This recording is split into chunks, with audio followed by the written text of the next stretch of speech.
At the same time, India has reported an alarming rise in cases of a deadly fungal infection. The state of Rajasthan has declared the spread of the infection an epidemic. Making matters worse, a drug used for treatment is in short supply. Known as black fungus, doctors say the infection could be triggered by the use of steroids in severely ill coronavirus patients. It can also be life-threatening in diabetic and severely immunocompromised people. There are hundreds of appeals on social media for an anti-fungal drug used to treat black fungus. This fungal infection requires antifungal medicines, as well as it requires some kind of a surgical procedure to debulk the disease. And if we can control it earlier, it can be less mutilating for the patient. It keeps on increasing in a local area and keeps destroying the organs and the tissues that are coming closer to it. So earlier we catch it, the smaller is the damage.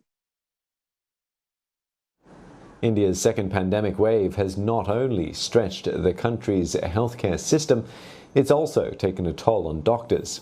244 doctors are said to have died since March, although real numbers could be even higher. On Sunday alone, 50 medics died from COVID-19. The Indian Medical Association says a vaccine shortage is to blame. Now, for more on this, Dr. Vardana Prasad from the Technical Advisor Public Health Resource Network India joins us. Dr. Prasad, could you explain how black fungus infection is linked to COVID-19? So there are three main factors that influence this. And the first, in our country, a very rampant misuse of corticosteroids, both at the hands of the medical professionals as well as by the general public, because as you might be aware that our private sector is a very, very highly unregulated space where patients might be able to go to chemists and buy practically every drug that they wish to.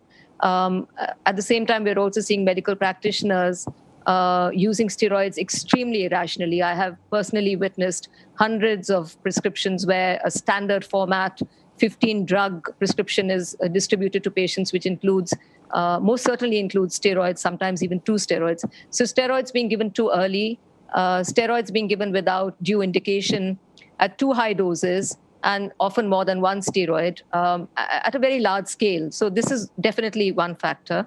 The second factor is the fact that India has a high number and high percentage of diabetics.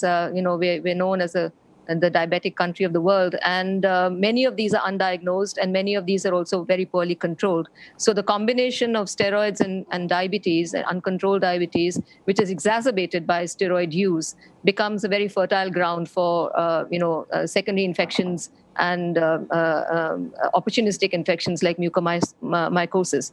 The third factor is that in this crisis, where we have had to make do with very poor resources and infrastructure, we have sometimes not been able to manage oxygen supplies. Industrial oxygen has often been used. The humidifiers that have been used in our hospitals have not had the degree of sanitization and purity and sterilization that was required, and have been carrying spores of the fungus. So these are the three main factors that have contributed to this rise in mucormycosis in India, which is now touching, one would think, some 1,000 cases, known cases. And because the case fatalities are very high, it is really a cause of concern.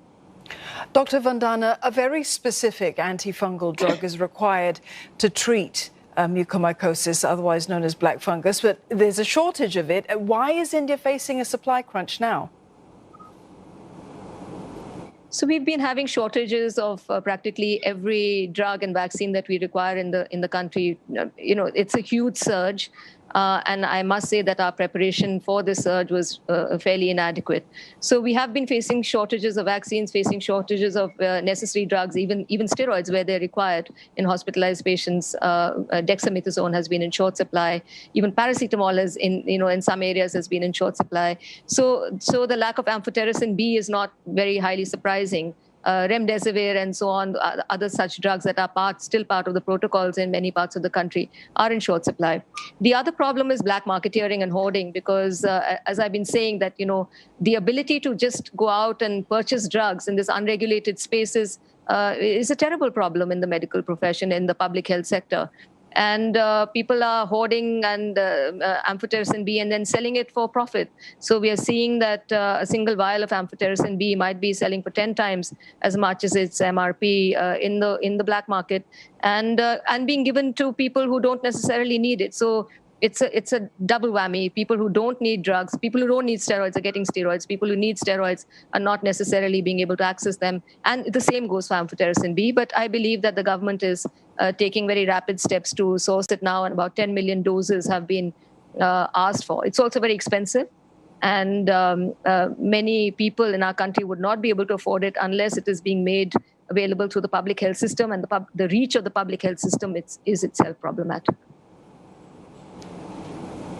Coming back specifically to this black fungus epidemic, as it's been called in India, why is it affecting India more than anywhere else? I think I've highlighted the three problems that are quite specific to India. The fact that there is this unregulated space in which irrational drug therapy is highly rampant is definitely one cause. The diabetics in our country and the situation of diabetes in our country is the other. The lack of services and infrastructure, where we have had to make do with makeshift things. Industrial oxygen, people, if you're dying and you can't source medical oxygen, people have used all kinds of things. People have reused tubings.